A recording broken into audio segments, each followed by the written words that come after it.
안녕하세요. 제가 어렸을 적에 부모님이 이혼을 하셨어요. 아버지라는 사람이 바람을 피웠거든요. 참으로 진부한 내막이죠. 외동딸로 태어나서 자라온 저였으나 사실 동생이 생길 뻔했답니다. 엄마의 뱃속에 남동생이 있었는데 유산이 되었고요. 그것도 초기 유산 같은 게 아니라 임신 7개월째에 그렇게 되었어요. 특별히 원인도 없었던 것으로 제가 기억하고 있습니다. 원인 불명으로 갑자기 심장이 멈춰서 태아가 뱃속에서 영원히 잠이 들어버렸어요. 그 상실감을 어떻게 채울 수 있을까요? 채워질 수 있는 게 아니었고 쉬이 가실 수 있는 아픔은 아니었습니다. 그저 견뎌내는 수밖에 없었어요. 그 아픔에 적응을 해버리는 방법 외에는 아무것도 없었죠. 그리고 그 시간을 아버지는 기다리지 못하셨습니다. 내가 왜 바람이 났냐고? 당신이 우울해하는 그 꼬라지가 너무 보기 싫어서 그랬어. 제 남동생이 태어나지도 못하고 떠났던 사연을 밝히는 이유가 여기에 있습니다. 바람을 피우시던 게 들통이 났을 때 아버지는 적반하장으로 나오셨어요. 그리고 웃기지도 않은 변명과 핑계를 대셨는데 엄마 탓이라는 것이었습니다. 아버지의 궤변 앞에서 엄마는 폭발할 대로 폭발하셨죠. 제 인생에서 처음 접하는 두 분의 살벌한 부부싸움의 현장이었습니다. 엄마는 그동안의 모든 분노를 터뜨리시며 울부짖으셨고요. 비단 아버지의 바람, 그것 때문만이 아니라 7개월째에 겪은 유산, 그로 인한 아픔을 혼자 감내하셨어야 했던 것과 결혼 생활에서 마주했던 온갖 문제점들이 휘몰아치며 엄마가 미친 듯이 울부짖으셨던 것 같아요. 그 기세 앞에서 아버지는 결국 주춤하셨고 뒤로 물러나셨고요. 그런데 황당하게도 이튿날이었나 그보다 더 하루 뒤였나 친할머니께서 갑자기 저희 집에 들이닥치셨던 거예요. 오시자마자 저희 엄마의 머리채부터 잡아주셨고요. 온갖 험악한 쌍욕들이 친할머니의 입에서 튀어나왔습니다. 저는 경악했고 너무 당혹스럽고 무서워서 숨을 죽이고 울고 있었던 것 같아요. 야, 이 못된 년아. 너는 내 아들 여태까지 마음고생 시켜놓고서는 뭐가 그렇게 당당하니? 네가 뭔데 내 아들 앞에서 큰 소리를 치어? 너 오늘 진짜 내가 반 죽여놓을 줄 알아! 머리채를 잡힌 채로 엄마가 악을 쓰셨고 저는 계속 서러워서 울었습니다. 친할머니께서는 한껏 분풀이를 마치신 후에야 발길을 돌리셨고요. 멍하니 계시던 엄마가 뒷정리를 조용히 하시던 그 모습이 어찌나 슬프고 초라해 보이던지요. 얼마 후에 외할머니로부터 전화가 걸려왔는데 마침 제가 받았습니다. 갑자기 가슴이 막 뛰면서 외할머니께 모든 걸 말해버려야 한다는 생각이 들더라고요. 그래서 그간의 일들을 다 말씀드렸죠. 외할머니께서는 말문이 막히신 듯 이따금씩 괴로운 한숨소리만 내실 뿐이었습니다. 너무나도 가슴 아파하셨던 거예요. 엄마와 외할머니의 통화가 이뤄졌고 눈물바다였습니다. 외할머니께서 무슨 말씀을 이어가신 건지는 모르겠으나 엄마가 전화기를 붙잡고 한참이나 우셔서 그 모습을 지켜보다 죄송하다는 마음이 들었어요. 어쩌면 좋아. 내가 괜히 입방정을 떨었나 봐. 그로부터 얼마 지나지 않아 외할머니의 건강이 많이 안 좋아지는 바람에 엄마가 걱정을 하셨거든요. 외할머니께서 심란하여 그렇게 되신 게 틀림없었어요. 그래서 제가 더욱 죄책감이 들었습니다. 저희 부모님은 결국 이혼을 하셨죠. 관계가 끝내 봉합이 안 되었다고 하기보다는 아버지가 바람을 또 피우시는 바람에 파국으로 치달았다는 솔직한 설명이 가장 적절할 듯 싶습니다. 바람을 아예 안 피우는 사람은 있어도 한 번만 피우는 사람은 없다는 희대의 명언이 제 아버지라는 사람에게도 적용이 잘 되더라고요. 또 바람을 피우셨던 아버지는 또 들통이 나자 이번에는 엄마에게 손찌검을 하시기까지 하였습니다. 바람이 난 것을 두고 엄마가 따져 물으시자 아버지가 적반하장으로 나오시다 아예 손까지 올리셨던 거예요. 세게 얻어맞은 뺨을 부여잡으신 엄마가 눈을 부릅뜨셨습니다. 이렇게는 못 살아. 내가 시무년한테 맞는 건 참고 살 수 있어도 남편 놈한테 맞고는 못 살아. 뭐? 지금 뭐라 그랬어? 시모년? 이런 미친 여자가 진짜 죽고 싶지? 내 손에 죽고 싶어서 환장을 한 모양이네. 죽어야 할 건 너야. 미친놈아. 내가 죽긴 왜 죽니? 죽어도 네가 죽어야지. 죄를 지은 쪽이 죽어야 맞는 거잖아. 안 그래? 두 분의 분위기가 살벌했습니다. 엄마는 당장 이혼하자며 소리를 고래고래 지르셨어요. 아버지의 눈빛이 무시무시하게 변했고 손을 또 번쩍 들어올리시길래 지켜보던 제가 그 앞으로 달려갔어요. 엄마를 때리지 말라고 막 소리를 지르며 아버지의 앞에 섰습니다. 너는 왜 쓸모없이 딸로 태어났어? 아들로 안 태어났던 것부터가 너는 아주 불효막심했지. 그러자 아버지가 저를 삿대질하며 막말을 뱉으시더라고요. 저는 굴하지 않고 양팔을 펼친 채 엄마의 앞을 지키듯 가로막고 선 모습이었습니다. 엄마는 그런 저의 모습에 걱정으로 조마조마 하시면서도 감동해서 울컥하신 듯 하셨고요. 아버지는 점점 더 분한 눈초리로 저를 보셨어요. 네 엄마랑 갈라서고 나면 너는 내가 안 데리고 갈 거다.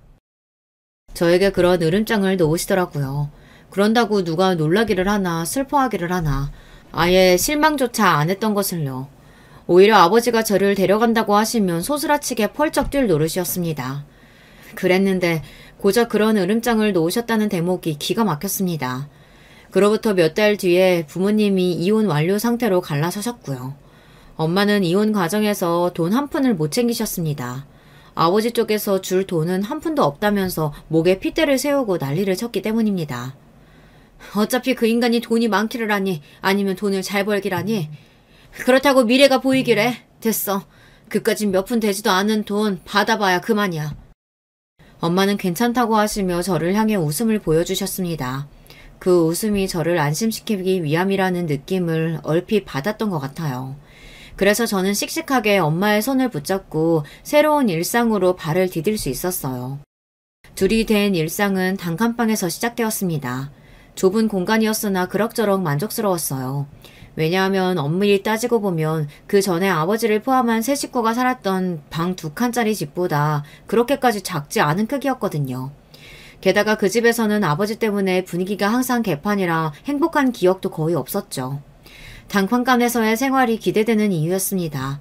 엄마는 저를 낳아주신 제 엄마라서 그랬던 것이 아니라 정말로 진짜 객관적으로 보아도 매사에 똑부러지고 현명한 분이셨습니다.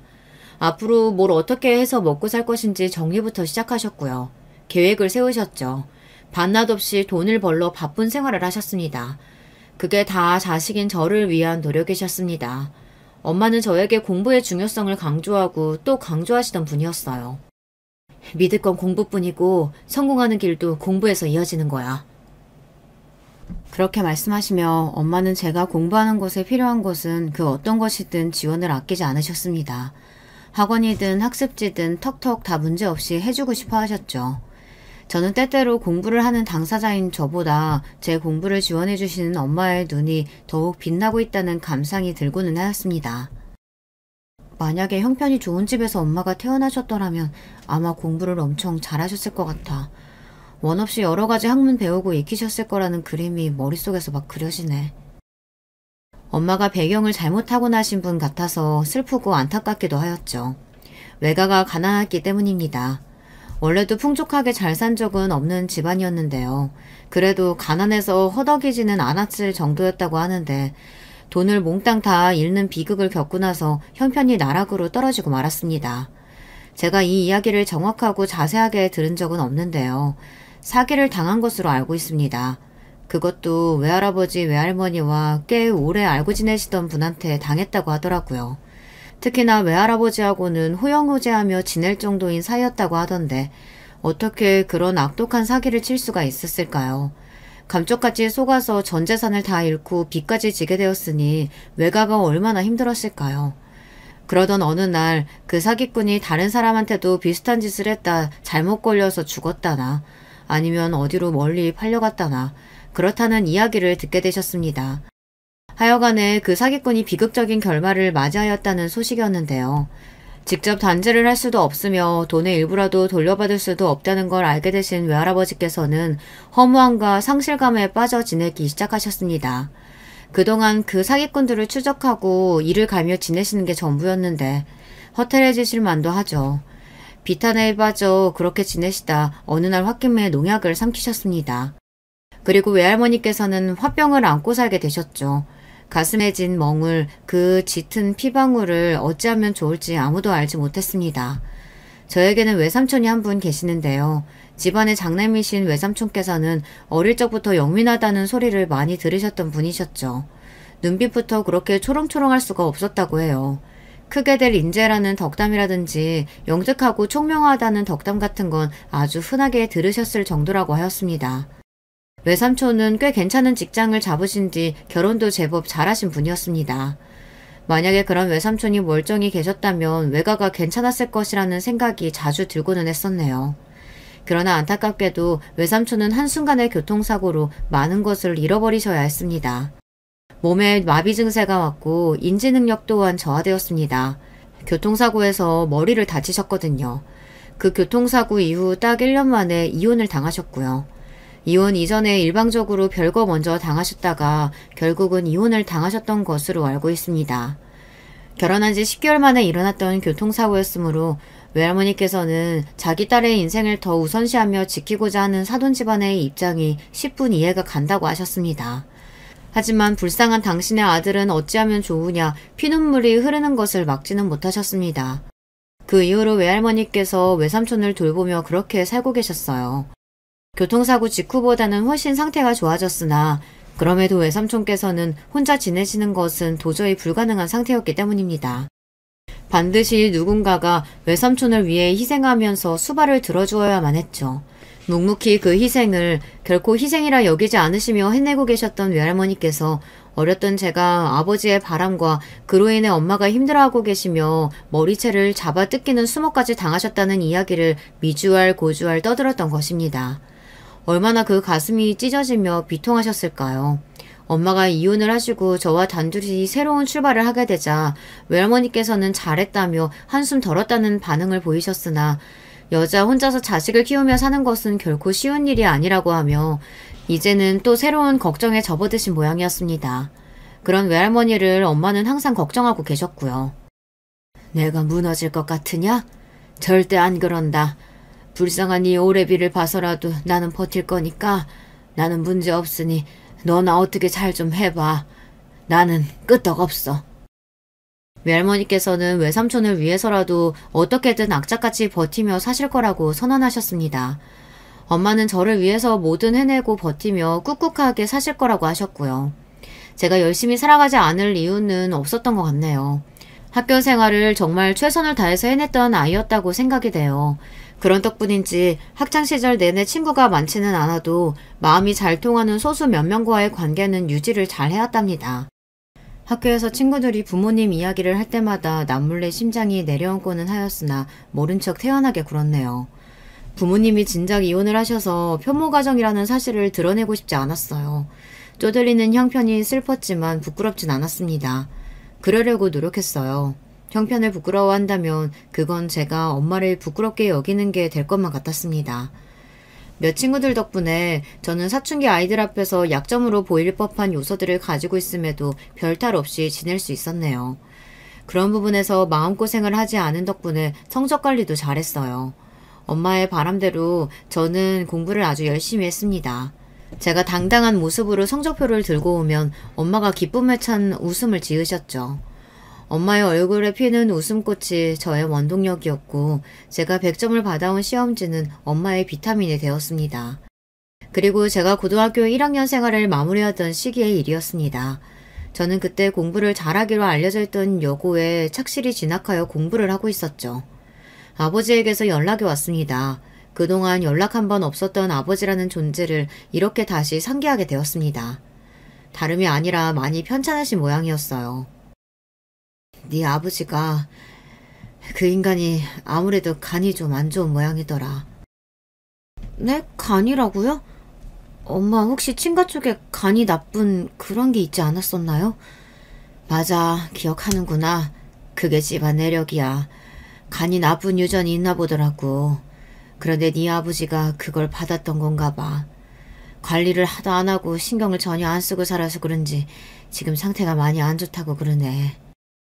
엄마가 말씀을 하시던 도중에도 한숨을 계속 푹푹 내쉬셨고 저는 마음이 복잡해졌습니다. 아버지를 안 뵐 수 없겠다는 생각이 들었어요. 아버지가 그토록 많이 편찮으시니까 저와 엄마를 다시 보고 싶어지신 거라고. 그런 생각을 하고 나니 너무 불쌍하고 측은한 마음이 피어올랐거든요. 그래서 저는 엄마만 괜찮다면 아버지를 뵈러 가고 싶다고 하였습니다. 그렇게 아버지를 정말 오래간만에 뵈었는데요. 간이 안 좋다고 하시더니 안색이 정말 나쁘더라고요. 너무 오랜만에 뵈어서 저는 어색하고 머쓱한 기분이었고 아버지와 엄마 두 분이 대화를 하시게 둔 채 저는 멀뚱하게 서 있었습니다. 그러다가 갑자기 언성이 높아졌고요. 뭐라고? 간이 문제라는 소리 들었을 때부터 내가 설마 했는데 진짜로 그런 거였어? 이 양심도 없는 인간아. 그럼 어떻게 뭐라도 해봐야지. 다들 나한테 그 방법 떠미는 걸 어떡하느냐 말이야. 다들 그런 소리 짓거린데도 당신이 그건 아니라고 딱 못을 박았어야지. 이 못난 인간아. 어떻게 해준 것도 없는 딸한테 간을 달라고 그런 요구를 할 생각을 했니? 어떻게 하면 그런 마음이 들 수가 있어? 친딸이니까 간 받아먹기 좋을 것 같았나 봐? 아니 당신은 왜 또 말을 그렇게 해? 오래간만에 봤는데 이렇게 죽을 상하고 있는 내가 안 됐고 불쌍하지도 않아? 안 됐고 불쌍한 건 우리야. 당신 때문에 피해보고 힘들어했던 우리는 정작 가만히 있는데 당신은 왜 이렇게 난리야? 당신이 뭔데 이제 와서 요란스레 굴어? 상습적으로 바람이나 피던 주제 우리한테 해준 게 뭐가 있다고.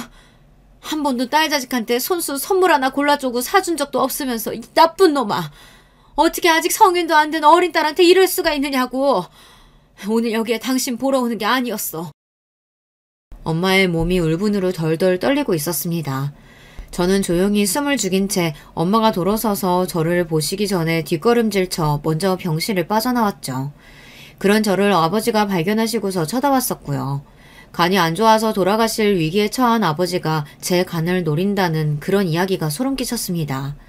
충분히 있을 법한 상황이라고 머릿속에서는 애써 그렇게 여겨보았으나 가슴이 요동치고 속이 울렁거리는 건 부정할 수가 없었습니다. 구역질이 나더라고요. 병실 복도를 배회하던 저를 발견하신 엄마가 얼른 손을 잡아 끄셨어요. 가자. 여기에 더 있을 필요도 없다. 저는 입술을 꾹 붙인 채로 조용히 엄마를 따라갔습니다. 그러다가 엘리베이터 앞에서 친할머니를 딱 마주치고 말았던 거예요. 엄마는 한숨과 함께 목례를 하였고요.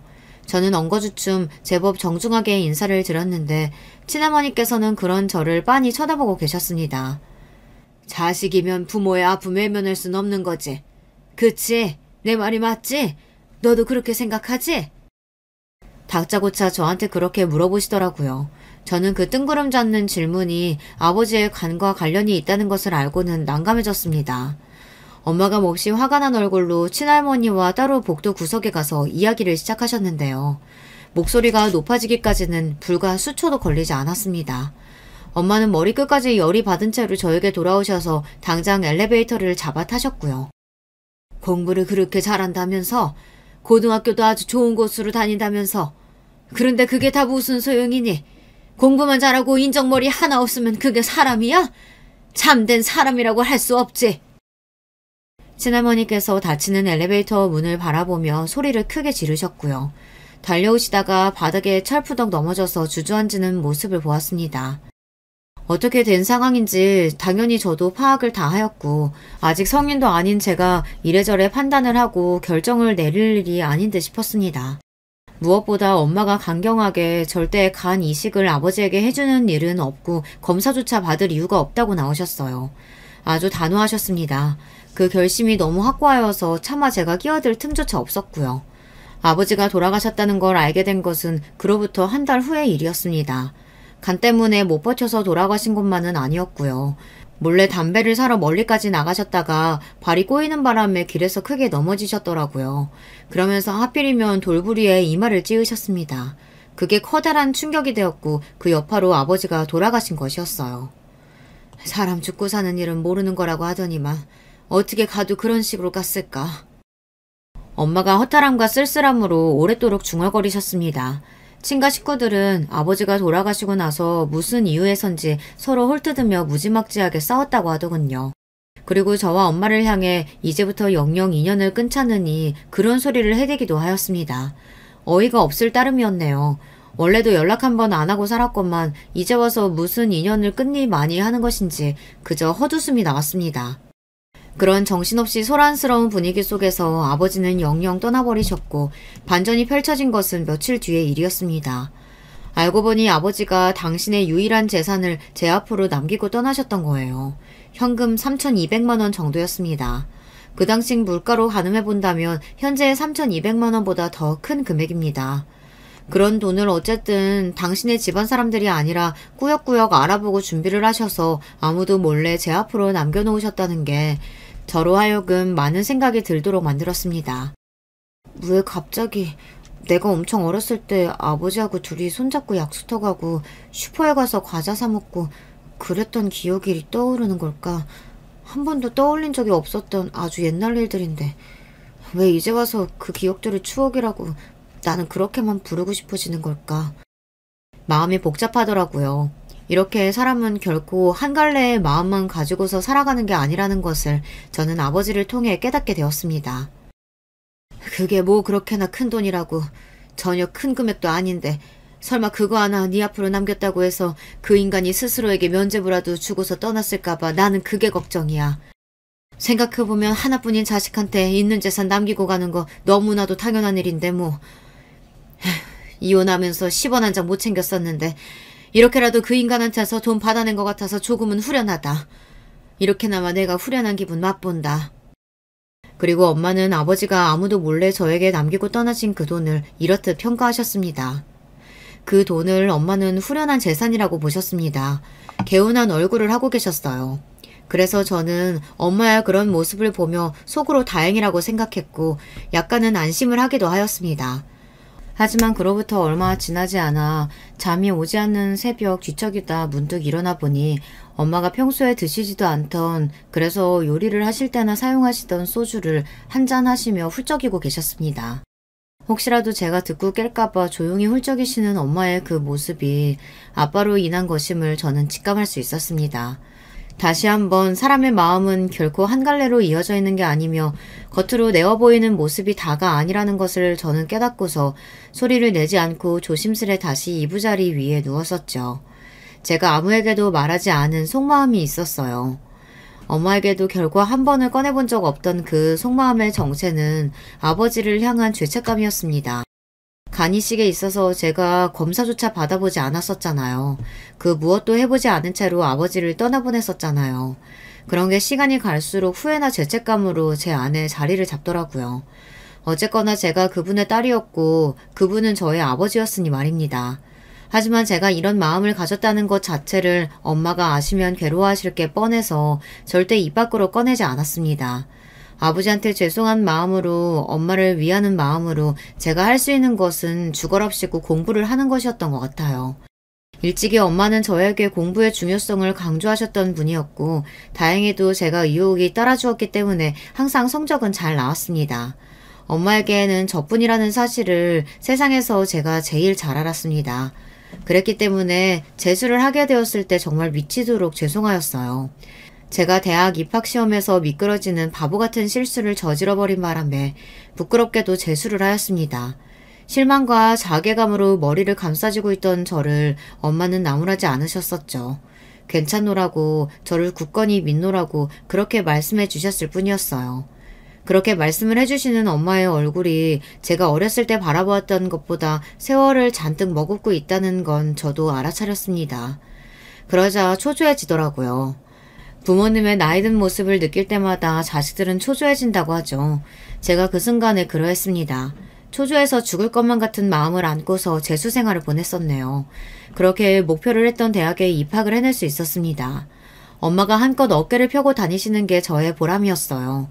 예전에 살았던 단칸방 말고 비록 아담하지만 멀쩡한 아파트에서 살게 되었다는 것보다도 엄마는 딸이 명문대에 다니는 것을 비교할 수 없을 정도로 훨씬 더 많이 자랑스러워하며 뿌듯해 하셨던 분입니다. 그 시기에 엄마는 이런 질문이 들어오기를 손꼽아 기다리셨어요. 그럼 딸내미가 나중에 뭐가 되는 거야? 뭐를 할 거래? 우리 딸? 검사. 우리 딸은 검사가 될 거래. 이미 꿈은 정했어. 세상에 나 검사라고? 변호사, 검사, 판사할 때 그 검사 말이야? 대단하네. 엄청나. 웬일이야? 이 집 딸내미가 말도 못하는 뛰어난 수재였구나? 아유, 그러게나 말이야. 엄마는 나는 이렇게 못났는데 우리 딸은 왜 그렇게 잘났는지 모르겠어. 내가 낳고 키운 자식이지만 내 눈으로 보기에도 정말이지 말도 안 되게 대단하고 기특해. 그런 질문에 답을 하실 때면 엄마가 무척이나 행복해 하셨죠. 그런 일이 있었다는 날에는 엄마의 표정부터가 달랐습니다. 웃음이 비죽비죽 입가를 가르고 새어나오는 모습이었거든요. 그러면 저도 그만 실실 웃음이 나버리고는 했어요. 엄마가 행복해 하시는 모습을 보고 나면 저는 어떤 장애물이든 전부 다 뛰어넘을 자신이 생겼어요. 그 어떤 시련이든 포기하지 않을 용기와 끈기가 생겼습니다. 그런 것들이 발휘되었던 건 전부 엄마라는 존재 덕분이었습니다. 그랬기 때문에 저는 하늘을 원망했었습니다. 그것도 아주 많이, 정말 죽을 만큼 원망했었습니다. 왜냐하면 엄마는 제가 30대 나이 문턱을 넘기도 전에 돌아가셨기 때문입니다. 하지만 한편으로는 제가 결국 검사가 되었다는 것을 보고 나서 돌아가셨으니 이것만큼은 하늘에 감사해야 하는 건가 싶기도 했었네요. 엄마가 편찮으신 것을 제가 너무 늦게 알았습니다. 많이 편찮으시다는 것을 알았을 때는 이미 병원에서 남은 기간을 3개월로 이야기하였으며 정말 길어봤자 6개월이라고 예상하였습니다. 우리 엄마 불쌍해서 어떡해요. 나처럼 멍청한 딸 둬서 엄마가 이렇게 된 거예요. 남들은 엄마 나이 같으면 이제 인생 시작이라고, 진짜 인생은 중반부터 시작하는 거라며 이제 본격적으로 여기저기 놀러다니고 자식들이 효도하는 거 마음껏 받으며 누리고 사셨을 텐데 다들 그렇게 사는데 왜 우리 엄마만 이래야 돼요? 그러니까 이게 다 못나고 어리석은 딸 둬서 이렇게 된 거겠죠. 나 같은 불효녀를 둔 엄마 인생이 너무 불쌍하고 안 됐어요. 어떡하면 좋아요? 엄마 앞에서 펑펑 우는 것도 자제를 해야 한다고, 그럴 자격조차 없다고 스스로에게 몇 번이고 이른 뒤였으나 저는 결국 엄마와 대화를 나누던 중 감정이 복받쳐 올라서 오열을 토해내고 말았습니다. 그런 저의 젖은 눈가를 엄마는 언제 이렇게나 앙상해졌을까 싶은 손을 들어서 조심스레 닦아주셨습니다. 엄마가 돌아가시고 나면 이렇게 제 눈물을 닦아주는 손길도 더 이상 없을 거라는 생각에 진짜 더 미치겠더라고요. 그렇게 죽도록 공부해서 검사됐으면 뭐래요. 엄마가 암에 걸린 것도 몰랐는데. 자책하지 마, 응? 바보 같은 건 나였어. 엄마가 잘못한 거야. 우리 딸은 아무런 잘못도 없어. 스스로 돌봐야 하는 내 몸을 돌보지 못한 건 나였고, 너는 네 인생을 지금까지 아주 멋지게 달려왔단다. 우리 딸, 이건 그냥 바보 같은 이 엄마의 팔자고 운명인 거야. 그렇게 생각하자, 우리. 엄마는 제가 뭐든 똑부러지게 잘 해내는 딸이라고, 다행이라고, 한 줄기 안심이 된다고 하셨습니다. 검사까지 되는 길을 척척 걸어온 제가 정말로 장하다고, 못 해낼 것이 없는 딸이니까 앞으로 혼자서도 잘 살 수 있을 거라고 엄마가 그렇게 저를 다독여 주셨는데요. 저는 그게 싫었어요. 듣고 싶지 않았습니다. 나 아직 어려요, 엄마. 나 그냥 직업만 검사라는 두 글자 달았을 뿐이에요. 남들이 돈 벌려고 직업 구하는 것처럼 저는 그냥 돈 버는 수단을 검사로 정했을 뿐이에요. 나 그렇게 대단한 사람 아니에요. 나는 여전히 엄마 품이 없으면 안 되는, 아직도 투정 부리고 싶은, 그냥 마냥 기대고 싶은 그런 딸일 뿐이란 말이에요. 밖에 나가서나 검사 줘. 엄마 앞에서는 나 그냥 아직 어려요. 나 엄마 없이는 인생 못 살아요. 무서워요. 엄마는 내가 겁이 얼마나 많은지 몰라서 그러죠? 결국 저는 그렇게 부족한 모습을 보이며 엄마 앞에서 철없이 굴고 말았습니다. 제가 아무리 힘들어봤자 여명이 얼마 남지 않았다는 청천벽력을 마주하고 인생의 마지막을 억지로 받아들여야지는 엄마만큼 힘들었을까요? 감히 비교라는 것을 할 수가 없었습니다. 고통스러운 와중에도 저를 다독이고자 혼자 살아갈 수 있는 담담한 용기를 불어넣어 주시고자 엄마는 그렇듯 노력을 하고 계셨는데 제가 너무 부족한 모습을 보였던 것이죠. 무서워서 그랬던 것 같아요. 저는 이미 아버지를 한 차례 잃어본 입장이었으니까요. 이미 이혼으로 뚝 떨어져 나간 지 오래였던 존재였으나 그럼에도 이 세상에서 유일한 저의 아버지셨죠. 그런 분을 잃고 나서 속으로 밀려든 죄책감 때문에 너무 힘든 시간을 보냈었는데요. 검사가 되었건만 이제는 제 인생에서 가장 큰 존재인 엄마까지 떠난다고 하니 무서웠어요. 사람의 힘으로 어찌할 수 없다는 것에 무력감마저 들었습니다. 제 나이 20대 꼭 중반에 외삼촌이 돌아가셨고 외할머니께서는 시설에 들어가 계셨습니다. 저는 혼자였습니다. 엄마, 왜 다들 떠나가시는 거예요? 내 곁에는 아무도 없잖아요. 하나같이 다 떠나가네요. 이제 외할머니도 머지않아 떠나실 것 같은 예감이 들어요. 다들 내가 싫은가 봐요. 아니면 내가 불운해서 다 나 때문에 모두가 그렇게 일찍 떠나는 걸지도 모르죠. 아니야. 왜 그런 생각을 해? 우리 딸이 얼마나 똑똑한데. 그러지 말어. 지금은 네 곁을 모두가 떠나가는 것처럼 생각이 되겠지만 나중에는 다르게 생각이 될 거야. 왜냐하면 먼 훗날 네가 하늘나라로 여행을 가게 됐을 때 우리 모두가 너를 마중 나가 있을 테니까. 너 마중 나가려고 그때 다 함께 너 반겨주고 인사 나누려고 그러는 거라. 그래서 일찍 떠나는 거라고 그렇게 생각해 줄 수 있겠니? 다들 너를 늦게 만나고 싶을 테니까 되도록 천천히 와야 돼. 빙글에 미소를 지으시는 엄마의 모습은 제가 학창시절에 매일 마주하던 그때의 느낌과 변함이 없었습니다. 가슴이 뭉클해졌어요. 더 이상 아픈 감각만은 아니었고 어딘가 따스하고 포근한 기분이 들고 있었습니다. 엄마의 고운 미소를 저는 영원히 기억하고 간직할 결심이었습니다. 내가 비록 직접 볼 수는 없지만 그럼에도 우리 딸 부디 정의로운 검사가 되어줄 수 있겠니? 네가 외로운 사람들 편에서 지켜줘. 돈 있고 빽 있는 사람들이 무거운 죄 희석시키기 위해서 값비싼 변호사를 쓰더라도 네가 지지 않았으면 좋겠다. 정의를 지키는 편에 서서 그렇게 싸우는 검사가 되어주길 저기 멀리 하늘나라에서 지켜보며 늘 응원하고 있을게. 그 앞에서 제가 감히 고개를 끄덕이지 않을 수가 있었을까요? 저는 세상에서 가장 힘찬 고갯짓으로 엄마에게 확신 어린 대답을 안겨드렸습니다. 그렇게 하겠다고 능력이 닿는 한 정의를 실천하며 땀을 흘리고 싸워나가는 그런 정의로운 길을 걸어나가겠다고 약속을 분명히 드렸습니다. 그러자 시한부 선고를 받았던 이후로 엄마의 얼굴이 처음 온전히 기쁨으로 물들어서 환하고 밝게 펴졌습니다. 웃음꽃이 활짝 피었어요. 그리고 엄마의 바로 그 모습이 제 기억 속에 마지막으로 가장 인상 깊게 남은 좋은 추억이 되었죠. 환하게 웃음꽃을 피워내셨던 이후로 3달하고도 반이 지났을 때 엄마는 하늘나라로 기나긴 여행을 떠나셨습니다. 이제야말로 제가 인생에서 가장 힘을 내야 할 때였고 씩씩하게 굴어야 할 때였습니다. 어느 때보다도 의연하고 차분하고 그러면서도 일에 관한 열정만은 넘치는 모습으로 저는 그렇게 살아가기 시작했어요. 엄마를 위해서라도 저는 그리 살아야만 했습니다. 그러나 가슴 한구석이 허전한 것은 제가 어쩔 도리가 없더군요. 헛헛한 마음은 제가 일상에서 그 어떤 보람된 순간을 마주하였어도 채워지지가 않았습니다. 이런 내색을 주변에 안 하고 지냈어요. 저는 원래 그런 성격이었으니까요. 좀처럼 속 깊은 속내를 내어 보이는 편이 없었는데 학창시절에 맺은 몇 안 되지만 깊은 관계인 동창들에게는 진심을 털어놓았습니다. 그리고 이게 새로운 인연을 불러왔어요. 고등학교 때 단짝으로 지냈던 동창을 통해서 남자를 소개받게 되었던 건데요. 잘 맞을 것 같아서 소개해준다고 동창이 말했었고 상대의 직업이 전문직이라는 소리만 듣고서 워낙 믿을만한 친구가 소개해주는 거니까 성의를 제가 안 보일 수가 없으니 한번 자리에 나가나 봤던 것입니다. 하지만 의외로 만난 자리에서 이야기가 잘 통해서 바로 호감이 피어올랐어요. 이래서 남녀관계는 어떻게 될지 모르는 법이라고 하나 봅니다. 저도 정말 신기했네요. 게다가 상대도 저와 같은 감정을 느끼고 있었으니 설렘 속에서 사랑이 커져만 갔습니다. 놀랍게도 남자친구는 의사였어요. 전문직 중에서도 의사였던 것인데요.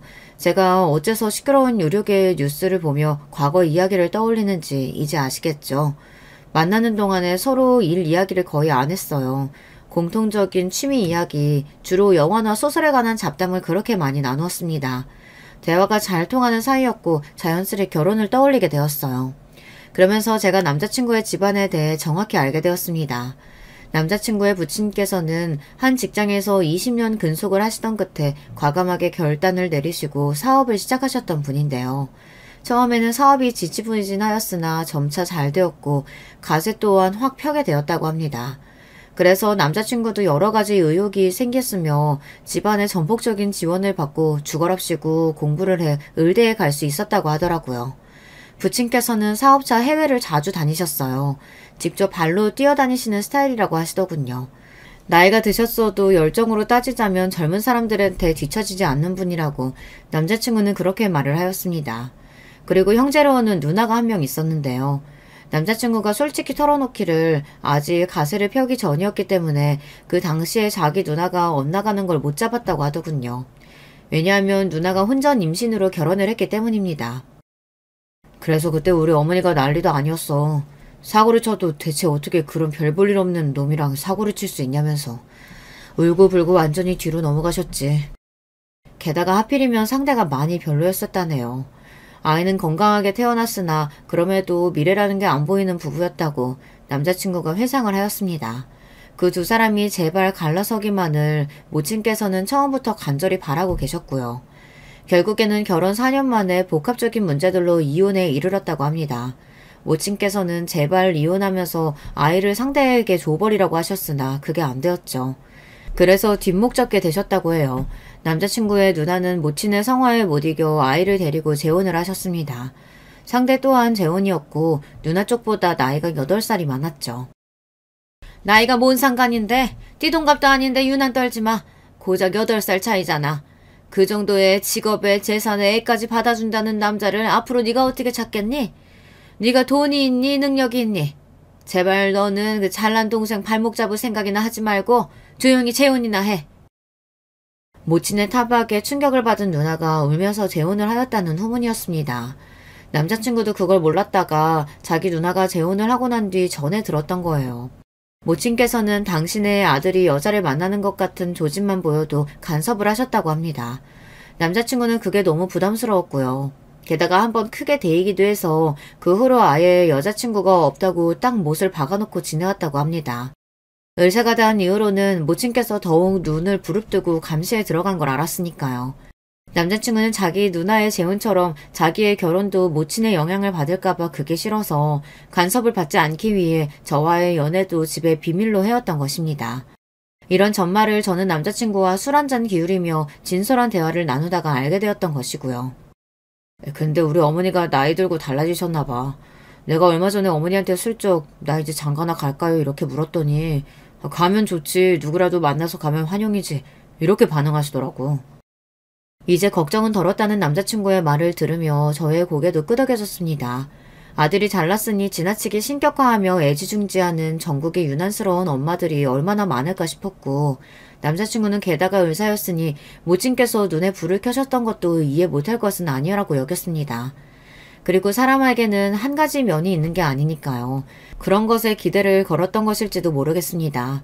결혼하겠다고 인사를 드리러 가봤더니 집이 청담동에 있는 빌라였어요. 소위 빌라트라고 불리기도 하고 아파트 같은 빌라 말입니다. 주말 점심때였고 남자친구의 모친, 그러니까 어머님만 저희를 맞아주셨어요. 아버님은 사업차 필리핀에 가 계셨는데 갑자기 현지에서 일이 꼬이는 바람에 귀국을 못하셔서 다음에 뵙기로 했습니다. 원래 정해졌던 이 날짜는 그냥 간단히 어머님만 뵙고 차나 한 잔 마시기로 했던 것이죠. 처음에는 분위기가 나쁘지 않았습니다. 어머님의 인상이 되게 예민해 보였는데 콧등의 모양 같은 게 남자친구와 너무 닮아서 신기하단 마음으로 바라보다 보니 별로 경계되지 않더라고요. 이런저런 가벼운 이야기가 오가던 중 남자친구는 저희 집에 인사를 드리러 갈 일이 없다는 그런 대목이 나왔습니다. 어머님이 당황부터 하시더라고요. 인사를 드리러 갈 부모님이 안 계시다니? 그게 무슨 소릴까? 혹시 따로 사시나? 이혼이라도 하신 건가? 아, 그게 두 분 다 돌아가셨습니다. 뭐라고요? 그럼 고아인 거네요? 고아는 어린 아이를 칭하는 말이니 제가 엄밀히 고아는 아니고요. 아니 지금 나랑 말장난하자는 건가? 부모가 있는지 없는지 그걸 따지고 있는 중인데 단어를 맞게 썼는지 안 썼는지가 뭐가 중요해? 그래서 부모 형제가 다 없다는 말이 맞아요 안 맞아요? 맞습니다. 저는 혈혈 단신이에요. 그러자 어머님은 심장 쪽을 갑자기 크게 두드리신다고 하면서 손으로 그 부근을 누르셨습니다. 아들, 심장이 너무 뛰고 이러는 거 안 좋은 거지? 나 어떡하니? 의사 아들에게 냉큼 물어보시더라고요. 남자친구는 난감한 눈초리로 저를 바라봤는데 바로 그때 휴대폰 진동이 울렸습니다. 전화가 오는 것에 휴대폰 화면을 확인한 남자친구가 깜짝 놀라서 벌떡 일어났죠. 꼭 받아야 하는 전화라고 했습니다. 저는 고개를 끄덕여줬고 어머님은 호들갑을 떨면서 얼른 전화 받고 오라면서 손을 휘저으셨어요. 남자친구가 작은 방으로 후다닥 달려가서 전화를 받았고 저는 어머님과 식탁에 멀뚱히 남겨졌습니다. 둘만 남게 된 게 차라리 잘 됐다는 표정으로 입을 여시더군요. 내가 여기에 이사 왔을 때 얼마나 행복했던지 알아요? 청담동이라는 상징성이 있죠. 내가 이제 청담동에 사는 사람이 됐다는 게 너무 행복했고 자부심이 느껴졌어요. 내 인생 폈다는 생각만 들었고요. 비록 딸려는 삐끗하긴 했어도 얼추 바로 맞춰놨고 잘난 우리 귀한 아들한테는 기대를 크게 해볼만 했죠. 우리 아들이 대체 어느 집 귀한 아가씨와 결혼한다고 할까 내내 궁금했어요. 그런데 뭐? 부모가 없어? 가족이 없어? 뭐 일단 근본 하나 없는 년이 다 했을까? 네? 년이라뇨? 초반에 왜 말씀을 그렇게 하시나요? 네, 저에겐 부모 형제가 없습니다. 그게 그렇게나 흠이 되는지 모르겠네요. 부모가 없으면 양심이라도 있든가. 집안만 봐도 열애 아분 다 본 거지. 배경이 얼마나 중요한데 어디서 격리 나불행이나 하고 있는 거 맞죠? 아닙니다. 눈알 빠지게 자료 보고 머리 터지게 논리 펼치는 그런 일을 합니다. 자료 보고 뭐 영업 뛰는 서비스직이라도 되나? 에라이, 그래요. 네, 말 잘하면 나가서 실컷 많이 하세요. 우리 아들 곁만 아니면 아무래도 상관없으니까. 어머님이 혀를 끌끌 차시더니 일어나서 어디론가 가시더라고요. 궁금해서 쳐다봤더니 현관으로 이어지는 중문 옆에 놓여져 있던 웬 자루를 푸시는 게 아니겠어요. 그 자루 안에서 나온 건 바로 소금이었습니다. 중문을 열고 어머님이 소금을 툭툭 뿌리기 시작하셨어요. 기가 막히고 열이 받아서 제가 다가가며 소리를 냈죠. 미신을 믿으시나 보네요. 문가에 웬 소금을 두셨어요? 그래 믿는다 어쩔래. 잡귀야 물러가라. 감히 을사논보는 그 심보가 더럽고 찌질한 잡귀가 아니면 뭐겠어? 갑자기 벌어 화를 내시며 저에게 소금을 뿌리셨습니다. 제 입에서 헛웃음이 나오던 바로 그때였어요. 어머니 지금 뭐 하시는 거예요? 이 사람 저한테 뒤처질 그런 인물 아니에요. 아니긴 뭐가 아니야. 네가 콩깍지가 씌어서 그래. 아무리 결혼이 급하더라도 저건 아니지. 네가 의사인데. 제발 무례하게 굴지 마세요 어머니. 이 사람 검사예요. 뭔 검사? 검사라고요, 검사. 이 사람 현재 검사라니까요?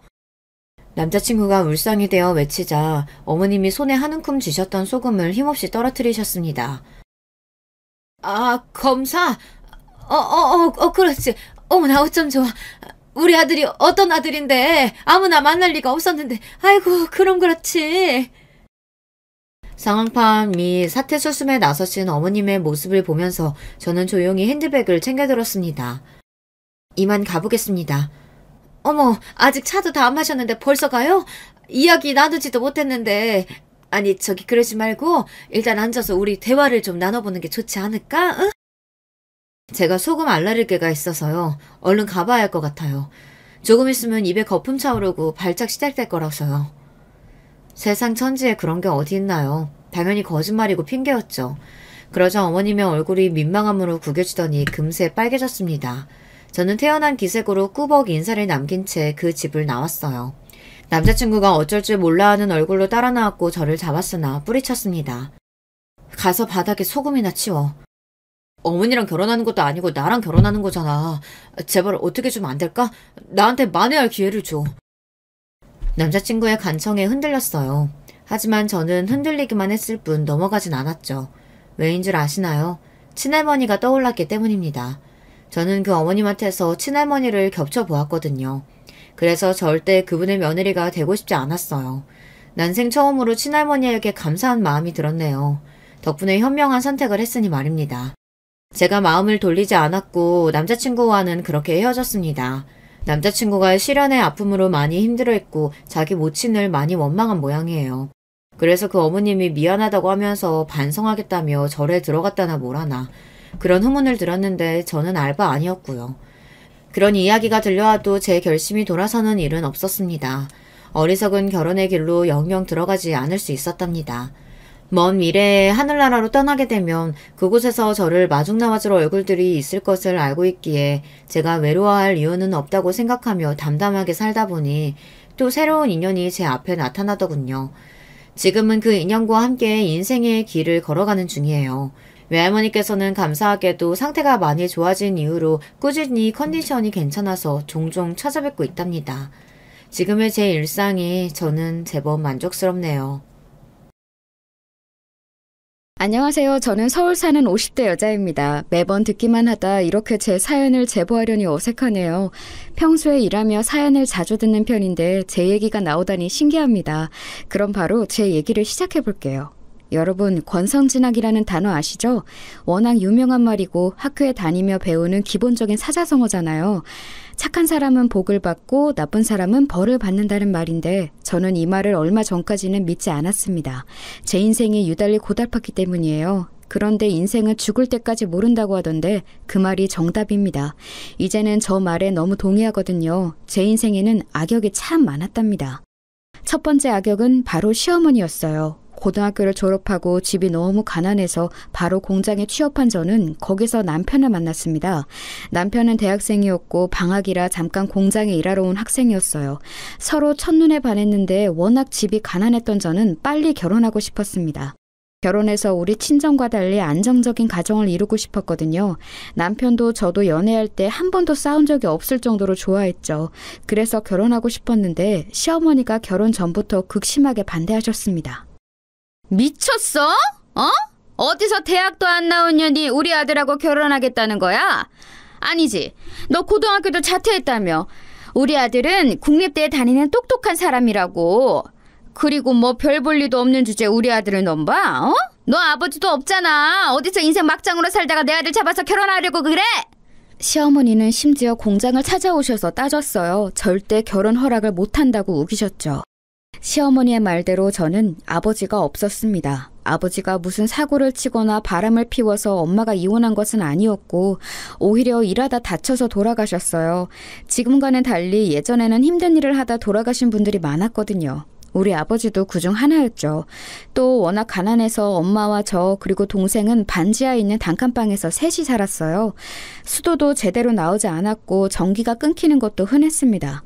찢어지게 가난했다는 말이 정답이에요.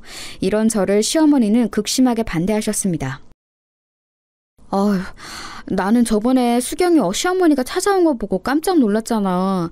인상부터가 너무 드세더라. 그런데 그렇게 수경이 조건이 별로라고 반대하는 거에 비해 본인도 뭐 딱히 그렇게 잘난 건 아니잖아? 수경아, 네 예비시댁 시장에서 김밥 장사를 한다고 했지? 네. 시장에서 시부모님이 같이 분식집을 하세요. 그냥 시어머니는 제가 아버지도 없고 고등학교도 졸업 못해서 싫으신가 봐요. 아무래도 남편은 대학도 다니고 있으니까 비교가 돼요. 누가 보면 명문대에 다니는 줄 알겠다. 그냥 우리 지역에서 적당히 공부하면 들어가는 대학이잖아. 그 아줌마 식당 장사도 잘 안 되면서 뭐가 그렇게 불만이래? 나였으면 수경이처럼 착하고 예쁜 여자가 며느리로 들어오면 오히려 좋아할 텐데.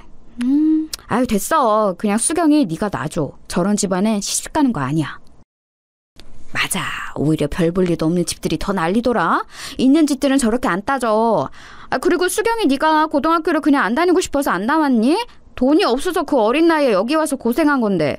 생활력 좋다고 좋아하거나 오히려 안타깝게 여겨야지. 아주 못됐어. 동네 언니들 말대로 저는 고등학교를 돈이 없어서 못 나왔어요. 학비를 낼 돈으로 당장 하루라도 더 먹고 살아야 했거든요. 처음에 공장에 왔을 때 미성년자라서 안 받아준다는 걸 며칠이나 빌어서 겨우 들어왔습니다. 혼자 가장 역할을 하며 돈을 벌었어요. 엄마가 저랑 동생을 홀로 키우며 공장에서 일하다 팔을 다치셨거든요. 그렇게 집에 미성년자 때부터 돈을 벌어 가져다 주었어요. 제가 고등학교도 나오지 못했다는 게 콤플렉스라 동생은 고등학교도 무조건 졸업하게 했어요. 이런 사정을 남편은 당연히 알고 있었고 시어머니도 알고 있었습니다. 하지만 시어머니는 그냥 제가 싫었는지 무작정 반대하셨어요. 이쯤 되면 저렇게 일터까지 찾아온 집안에 시집을 안 가는 게 맞잖아요? 하지만 저는 결혼하게 되었습니다. 정확히 말하면 결혼식은 올리지 않았는데 혼인신고는 했죠. 이유가 뭐였냐고요? 오빠, 어떡해. 나 무서워. 내가 임신이라니. 이게 말이 돼? 내 배 안에 아기가 있다잖아. 어떡해? 우리 결혼해? 어머님이 나 저렇게 싫어하는데 결혼할 수 있어? 오빠가 어떻게 좀 해봐. 알겠어. 내가 어떻게든 설득할게. 아니다, 수경아. 내가 듣기로 혼인신고는 우리 둘이 가능하대. 그러니까 그냥 먼저 신고하고 나중에 설득하자. 나는 그게 맞는 것 같아. 지금 생각해도 참 철이 없고 대책이 없지만 이렇게 우리 부부는 아기 임신 사실을 알고 바로 혼인신고를 했어요. 그리고 각자 양가의 사실을 전달했죠. 우리 친정엄마는 제가 좋다면 결혼하라고 너무 흔쾌하게 말씀하셨어요. 우리 친정에서는 사실 반대할 이유가 없었습니다. 문제는 시댁이었어요. 미쳤어? 야, 이년아. 남의 귀한 자식 앞길 다 망치게 하려고 작정했어? 어? 제정신이야? 어디서 고등학교도 안 나온 년이 남의 장손 인척을 이렇게 만들어? 배 안에 있는 아기 당장 지워. 나으면 그날 바로 입양 보내. 나는 절대 허락 못해. 아니, 그리고 막말로 그 아기 우리 동생 아기는 맞아? 우리 동생은 그럴 애가 전혀 아닌데 어디서 남의 남자 아기 가졌으면서 결혼하려고 수쓰는 거 아니냐고, 어? 시어머니와 시누이는 공장과 우리 집에 찾아와서 따졌어요. 사람들이 쳐다보면 오히려 그 사람들에게 하소연했죠. 내가 우리 아들을 어떻게 키웠는데 인연이 우리 아들 인생을 망쳐요. 나는 어떻게 이런 애를 내가 조상님들 보기 민방해서 며느리를 어떻게 인정하냐고. 세상에 여러분, 제 말 좀 들어보세요. 지나가는 사람들이 수군거리는 모습이 아직도 눈에 선명해요. 시어머니와 시누이는 제가 임신한 것을 알면서도 심지어 제 머리채까지 잡으셨습니다. 남의 아들 앞길을 망친다고 고래고래 소리를 지르셨죠. 하지만 그때는 제 아이를 너무 지키고 싶었어요. 그리고 남편이 평생 제 편일 줄 알았습니다. 너무 큰 착각을 했던 거였어요. 엄마, 누나 도대체 왜 이래? 수경이는 아무 잘못도 없다고. 그리고 내 아기 맞아. 그러니까 제발 동네 창피하게 이러지 마. 수경아, 괜찮아? 내가 대신 미안해.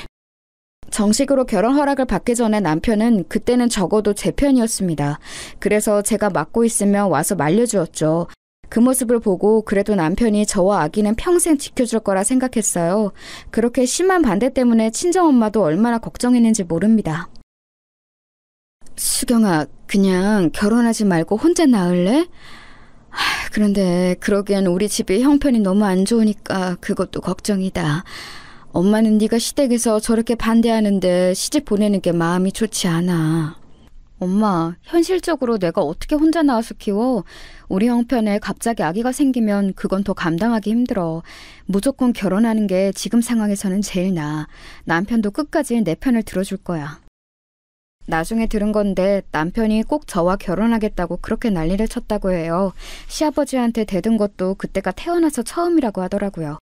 그렇게 시어머니와 시누의 열정적인 반대에도 불구하고 결국 저희는 시댁에서 신혼을 시작하게 되었습니다. 그리고 제 시집살이도 동시에 시작되었어요. 마치 지옥 속으로 제 발로 들어간 것이었죠. 나는 너 아직 며느리로 인정 안 한다. 인정받고 싶으면 가게에 매일 나와서 일해. 임신한 게 자랑도 아니고 대수도 아니니까 힘들다고 할 거면 그냥 짐 싸서 나가. 나는 네가 친정으로 도망가도 잡으러 안 간다. 시어머니는 시장 안에서 김밥집을 운영한다고 했잖아요. 그 김밥집에 저를 매일 부르셨어요. 임신해서 무거운 몸을 이끌고 나가 재료 손질부터 가게 청소까지 제가 거의 모든 일을 했습니다. 그런데 문제가 있었어요. 제가 하필 입덧이 매우 심했다는 점이었습니다. 아니 엄마, 쟤는 왜 저렇게 유난이야? 입덧이 뭐라고 매번 우웩거려? 아우, 듣기 싫어. 야, 너 일부러 일하기 싫어서 그런 거지? 우리가 모를 줄 알아? 꾀부리지 말고 빨리 일해. 아니에요. 저 진짜 지금 기력도 없고 너무 힘들어서 그랬어요. 죄송해요. 그런데 너무 속이 안 좋아서 그러는데 잠시만 앉아 있어도 될까요? 뭘 앉아? 지금 손님 한 명이라도 더 받을 생각은 안 하고 앉아서 쉬겠다는 거야? 너는 도대체 무슨 양심이 있어서 이러는 거야? 나는 우리 애들 가졌을 때 혼자 시장 저 끝에서 끝까지 몇 번을 다녔는지 몰라. 조용히 하고 빨리 당근 썰어. 시어머니와 시누이는 제가 조금이라도 힘든 티를 내며 그렇게 노발대발했어요. 그리고 제가 제일 서러웠던 점은 바로 식사 시간이었습니다. 식당 특성상 손님이 없을 때 밥을 먹게 되는데 저를 한 번도 밥 먹으라고 챙겨준 적이 없었어요. 어차피 입덧이 심해서 먹지도 못했지만 먹을 거냐고 물어보질 않았습니다. 그런데 제가 임신해서 호르몬 변화도 있고 또 잘 못 먹으니 배가 고프잖아요.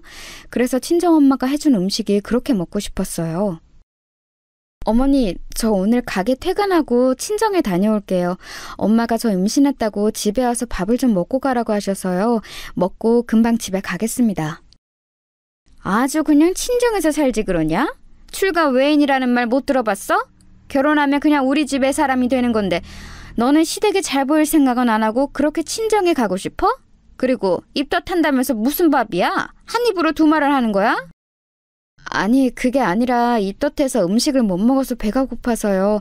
친정엄마 음식이 자꾸 생각이 나서 딱 밥만 먹고 올게요. 저 오늘 종일 굶었던 거 어머님도 아시잖아요. 엄마! 쟤 그냥 갔다 오라고 해. 저렇게 불쌍한 척을 하는데 왜 그래? 그냥 넘어가. 막말로 제가 친정 가서 안 오면 우리야 좋지. 뭘 안 보내려고 해? 야, 갔다 와. 말리는 시누이가 더 얄밉다는 말 아시죠? 시어머니가 대놓고 구박하는 편이었으면 시누이는 얄밉게 옆에서 거드는 편이었어요. 이렇게 속상해도 아기를 막상 낳으면 예뻐할 줄 알았습니다. 남편은 저 때 대학 졸업반이라 너무 바빠서 집에도 잘 못 들어왔어요. 수경아, 미안해. 내가 진짜 요즘 너무 바빠서 너한테 신경을 잘 못 썼어. 대신 내가 졸업하고 취업하면 꼭 많이 챙겨줄게. 우리 돈 모아서 분가하기로 한 거 알지? 그리고 결혼식도 못 올린 거 너무 미안해. 내가 돈 많이 벌어서 우리 수경이 꼭 웨딩드레스 입게 해줄게. 남편이 매일 밤 저를 달래주지 않았으면 저는 절대 버티지 못했을 거랍니다.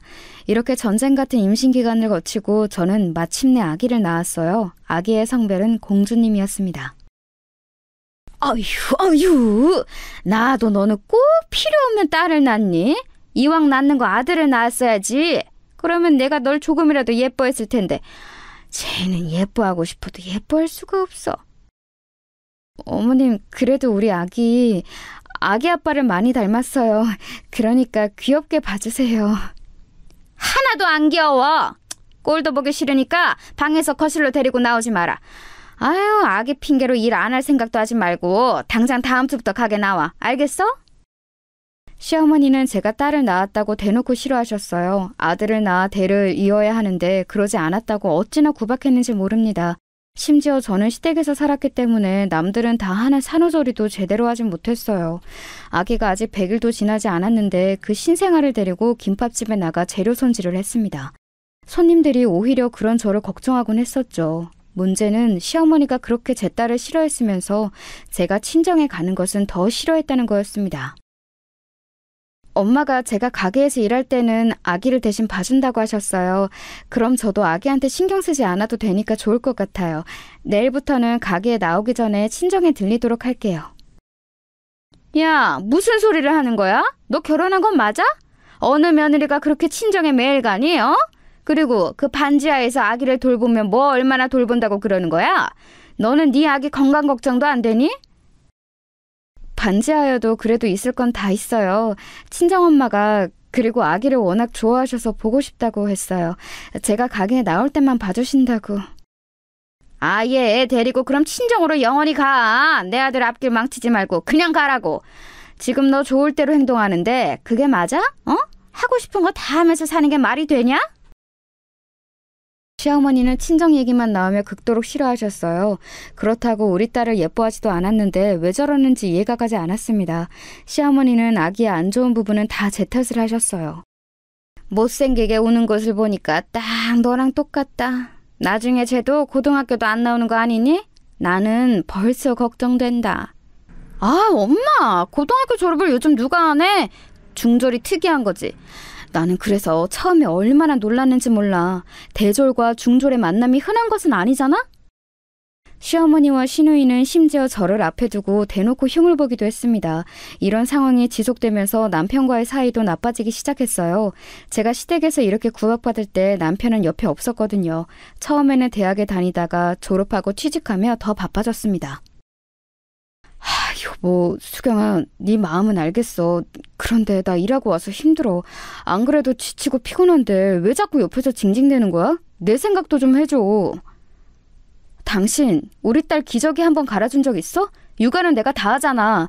그리고 지금 돈 벌어오는 것도 죄다 시어머니가 관리하고. 이러다 우리 분가 못하면 어떡해? 영원히 시댁에서 사는 거야?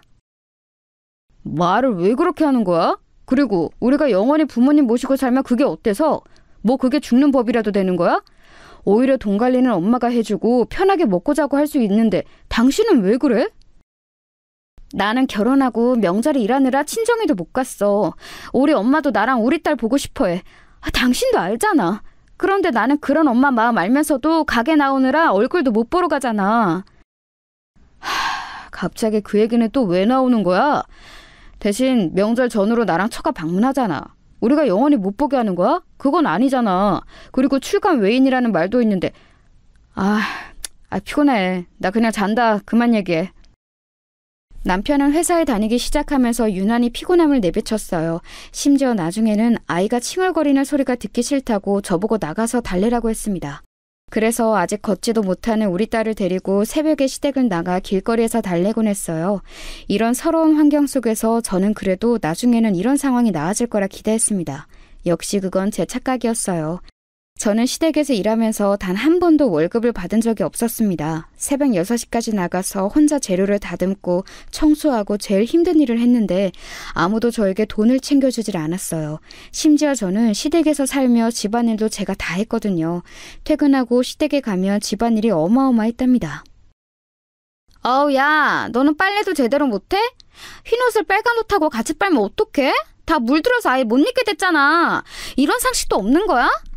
고등학교를 못 나와서 그런가? 왜 기본적인 것도 모르냐고!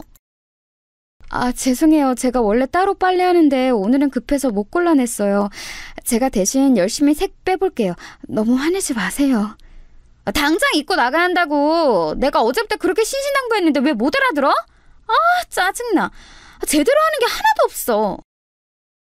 시누이와 시어머니의 구박을 있는 대로 받으며 무급으로 일했던 거였어요. 공장에서 일하던 게 그리울 정도였습니다. 아기 육아에 대해서도 시댁 식구들은 한 명도 저를 도와주지를 않았어요.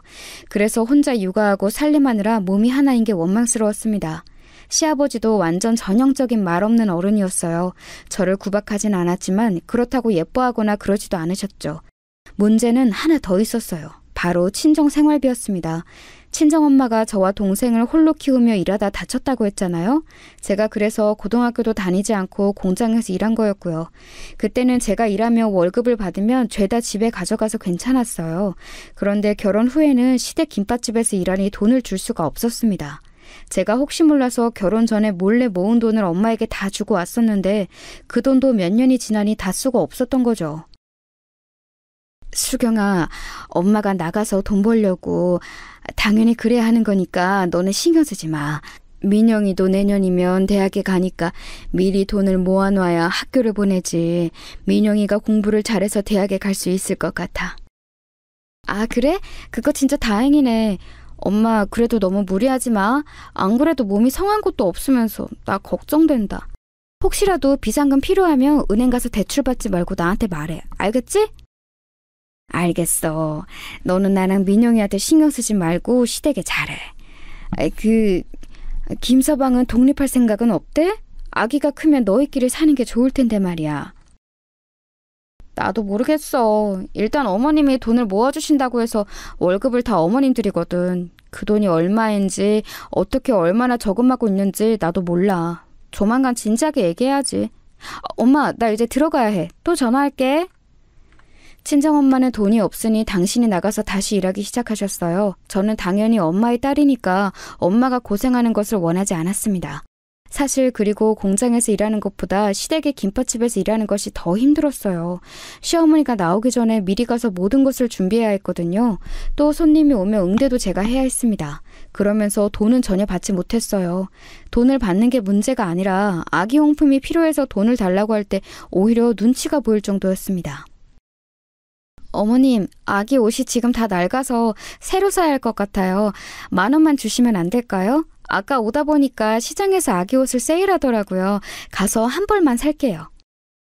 뭐? 돈을 또 달라고? 너 그저께도 나한테 돈 받아갔잖아. 사치가 왜 이렇게 심한 거야? 이러니까 내가 우리 아들 월급을 너한테 못 주는 거다. 네가 똑똑하게 돈 관리를 해야 믿고 맡기는데 아휴. 그저께는 아기 기저귀가 떨어져서 그런 거였어요. 저는 저한테 들어가는 돈 결혼하고 써본 적이 없어요. 어머니 오해하지 마세요. 그래도 아기한테는 좋은 것을 해주고 싶어서. 죄송해요. 나 때는 말이야 그냥 대충 키웠어. 대충 집에 있는 거 아무거나 입히고 그래도 된다. 그렇게 키워도 대학 가고 잘 살더라. 유난 부리지 말고 옷은 입는 거 대충 꿰매서 입혀. 돈을 1원이라도 얻으려면 빌고 빌어야 했습니다. 노동이란 노동은 다 하고 돈은 못 받았었죠. 지금 생각하면 말도 안 되는 일인데 그때는 그게 현실이었어요. 그렇게 우리 딸이 정확히 5살이 되었을 때였습니다. 저한테 잊지 못할 사건이 하나 발생하게 되었어요. 그날도 열심히 김밥집에서 일하고 있었는데 갑자기 동생에게 전화가 오더라고요. 평소에 제가 먼저 하는 경우가 아니라면 동생한테 연락이 오는 경우가 없거든요. 되게 의아하게 생각하며 전화를 받았더니 깜짝 놀라게 되었습니다. 언니! 어떡해! 엄마가 일하다 넘어져서 크게 다쳤어. 지금 걷지도 못하고 응급실에 누워있어. 다행히 의식은 있는데 엄마가 원래 무릎이 안 좋잖아. 의사가 수술해야 할 수도 있대. 일단 언니 병원으로 오면 안 돼? 동생의 전화를 받고 급하게 시어머니에게 병원에 간다고 통보하고 엄마에게 달려갔어요. 엄마는 공장에서 일하다 발을 헛디뎌서 다리를 심하게 다쳤다고 하더라고요. 당장 수술하지 않으면 걸을 수가 없다는 의사의 말에 보호자 칸에 사인을 했습니다. 언니, 수술비는 어떡하지? 내가 지금 아르바이트해서 버는 돈은 우리 공과금 내고 그러느라 모으질 못했어. 하루 벌어 하루 먹고 사니까 모은 돈이 전혀 없거든. 언니 혹시 100만 원 있어? 민영아, 언니가 어떻게든 가져올 테니까 일단 급한 대로 주변에 빌리자. 병원비는 언니가 알아서 한다고 엄마한테도 말해. 알겠지? 엄마가 수술하지 않으면 걷지 못한다는 말에 진행하긴 했는데 돈이 문제였어요. 동생이 그때는 대학에 다니고 있었거든요. 대학생이라 들어가는 돈이 매우 많아서 동생도 학교에 다니며 아르바이트하고 있었죠. 친정이 너무 가난해서 그렇게 집에 쉬는 사람이 없는데도 모아놓은 돈이 없었답니다. 그때 결혼한 것을 처음으로 후회했어요. 만약 계속 공장에서 일했으면 지금보다는 희망이 많았을 테니까요.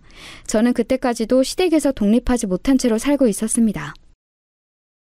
예, 너는 이렇게 손님이 몰리는 시간대에 그렇게 홀랑 가버리면 어떡하니? 책임감이 그렇게 없어? 네가 없어서 내가 얼마나 힘들었는지 알아? 아유, 도움이 안 돼. 김밥집으로 왔더니 시어머니가 제가 병원에 갔던 것으로 뭐라 하더라고요. 그래도 그 말은 귀에 들어오지도 않았습니다. 오로지 우리 엄마의 병원비만 머릿속을 채우고 있었죠. 집에 가서도 엄마의 병원비에 잠을 한숨도 잘 수가 없었어요. 그리고 저는 마침내 결심했습니다. 다음날 역시 새벽이 되자 혼자 가게에 나갔어요. 저는 결혼하고 김밥집에서 무급 노동으로 일하며 한 번도 돈통에 손을 댄 적이 없거든요. 오히려 돈을 조금이라도 달라고 시어머니에게 항상 빌었었죠. 그런 제가 그날부터 조금씩 현금을 빼돌리기 시작했습니다. 물론 한 번에 100만 원을 빼지는 않았어요. 그러면 티가 너무 나니까 현금으로 내는 손님들이 있으면 몰래 주머니에 넣었습니다. 그리고 어차피 제가 가게 장사를 열고 마감하니까 혼자 정산하며 돈을 빼돌렸어요. 그렇게 일주일이 되자 100만 원이 모였습니다. 5년 동안 무급으로 일했으니 그 정도는 괜찮다고 혼자 합리화했죠. 여러분은 어떻게 생각하세요? 민영아, 언니가 돈 가져왔어. 너 남자친구에게 돈 빌렸다며? 빨리 갚아. 고맙다고 전해줘. 그리고 앞으로 돈 필요하면 언니한테 말해. 알겠지? 엄마한테는 형부가 줬다고 해. 돈을 건네며 저는 차마 가게에서 훔쳤다고 할 수가 없으니 남편 핑계를 댔어요. 저는 그 말이 제 인생에 얼마나 큰 파장을 일으킬지 전혀 상상하지 못했습니다. 그렇게 돈을 준 이후에 저는 다시는 돈에 손을 대지 않았어요. 그냥 딱 엄마의 병원비를 위해 돈을 챙긴 거였습니다. 문제는 딱 일주일 후에 일어났어요. 평소와 다름없이 혼자 가게에서 마감하고 집에 갔더니 분위기가 이상했어요. 다들 거실에 모여 제가 들어오길 기다리고 있더라고요. 어머님, 아버님, 여보, 저 왔어요. 오늘 손님이 많아서 가게 정리하는데 시간이 조금 더 걸렸어요. 다들 저녁은 드셨어요? 다들 왜 그러고 계세요? 너 미쳤니? 야, 이년아, 너 머리가 어떻게 된 거 아니야? 거짓말을 얼마나 친 거야? 감히 가게 돈에 손을 대? 당신 내가 장모님한테 돈 줬다고 했다며? 내가 전화 받고 얼마나 당황했는지 알아? 왜 내가 하지도 않은 일을 했다고 해? 나는 그것도 모르고 엄마한테 물어봤잖아. 네? 아니, 그게... 당신 우리 엄마랑 전화했어? 아니, 그러니까... 갑자기 장모님이 전화해서 나한테 돈 줘서 고맙다고 하잖아. 나는 준 적도 없는데. 그래서 나는 우리 엄마가 챙겨준 줄 알고 고맙다고 했더니 그런 적이 없다고 하더라? 그럼 뭐야? 당신의 가게에서 돈 훔친 거잖아. 어떻게 그렇게 돈을 훔칠 생각을 해? 저는 너무 당황해서 아무 말도 할 수가 없었어요. 시어머니와 남편은 저보고 거짓말쟁이라며 크게 분노하기 시작했죠. 이래서 검은머리 짐승은 거두지 말라고 하나 봐. 나는 누가 나한테 시댁 가게에서 돈을 훔치라고 해도 못 그럴 것 같아. 그런데 쟤는 자기가 나서서 저러네? 엄마, 이러다 우리 가게까지 팔아먹겠어. 아니에요. 그런 거 전혀 아니에요. 사실 친정엄마가 급하게 다쳐서 무릎 수술을 하셨어요. 그 수술비가 없어서 그렇게 했던 거였어요. 훔친 것은 너무 죄송해요. 그런데 진짜 그게 아니면 엄마의 수술비를 구할 방법이 없었어요.